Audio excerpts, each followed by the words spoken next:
আপনারা জেনেছেন গতকাল 15 জানুয়ারি ঢাকায় আমাদের শান্তিপূর্ণ মিছিলে এক বইপুর ছাত্র সংগঠন স্টুডেন্ট ফর সভারেন্টে তারা ক্রিকেট স্ট্যাম্পে জাতীয় পতাকা বেঁধে আমাদের আদিবাসীদের আঘাত করেছে এবং অনেকে আহত হয়েছেন। আপনারা জানেন সেই অনেক আগে থেকে আমরা বাংলাদেশে আদিবাসীরা অধিকার বঞ্চিত হয়েছি। পার্বত্য চট্টগ্রামে আমরা বিভিন্ন জাতিগোষ্ঠী রয়েছি এবং সমতলেও আমরা বিভিন্ন জাতিগোষ্ঠী রয়েছি।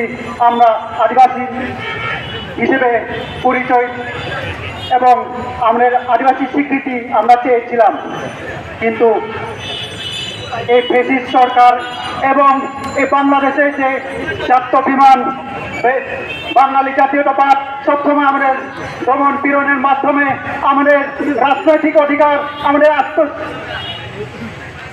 আত্মস্বীকৃতি অধিকার কেড়ে নিয়েছে। তারা আমাদের কখনো মানুষ হিসেবে মনে করে নাই। তারা আমাদেরকে সবসময় সন্ত্রাসে বিচ্ছিন্নতাবাদে হিসেবে আমাদের চিহ্নিত করেছে। আপনারা জানেন আমরা কখনো বাঙালি নয়, আমরা আদিবাসী। আমরা কখনো বাঙালি ছিলাম না। 1905 এম এ লারমা যখন জাতীয় সংসদে বক্তব্য রেখেছিলেন তখন বলেছিলেন, আমার বাপ তার রাজপুত্র পুরুষ কেউ বাঙালি ছিল না। আমরা কি বাঙালি? আমরা কে? আমাদের আদিবাসী স্বীকৃতি দিতে হবে। আমরা প্রত্যেক বছর, প্রত্যেক দিন, প্রত্যেক সময় পার্বত্য চট্টগ্রামে আমাদেরকে তারা নামে বেনামে বিভিন্নভাবে আমাদের অস্তিত্ব মুছে ফেলার ষড়যন্ত্র করেছে। তারা সবসময় আমাদের পার্বত্য চট্টগ্রামে বিভিন্নভাবে আমাদের অত্যাচার করেছে। আর ঢাকার রাজপথে তারা আমাদেরকে প্রকাশ্যে হামলা করেছে। তারা তাদের জাতীয়তাবাদ, বাঙালি জাতীয়তাবাদ আমাদের উপর চাপিয়ে দিতে চায়। আমরা এর বাঙালি জাতীয়তাবাদের বিরুদ্ধে তীব্র প্রতিবাদ জানাই। কঠোরভাবে এই বাঙালি জাতীয়তাবাদকে আমরা প্রতিহত করব। আমরা আদিবাসী হিসেবে বেঁচে থাকতে চাই। আমি কখনো বাঙালি নয়, আমি আদিবাসী। এটা হচ্ছে আমাদের স্বীকৃতি। আমরা কখনো আর মানব না।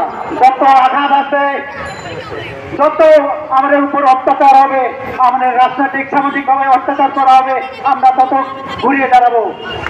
আমরা একজনের যদি বেঁচে থাকি, তারপরও আমরা আমাদের শক্তি নিয়ে, আমাদের সাহস নিয়ে আমরা আমাদের অধিকারের জন্য লড়াই করব।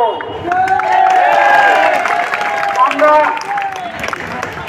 আজকে এখানে যারা উপস্থিত হয়েছি, পাহাড়ি বাঙালি যারা আমাদের পাশে থেকেছেন, মিডিয়া এবং পুলিশ প্রশাসন, তাদেরকে আমরা বলে রাখতে চাই, আমরা কখনো অন্যায়ের সাথে আপোষ করব না।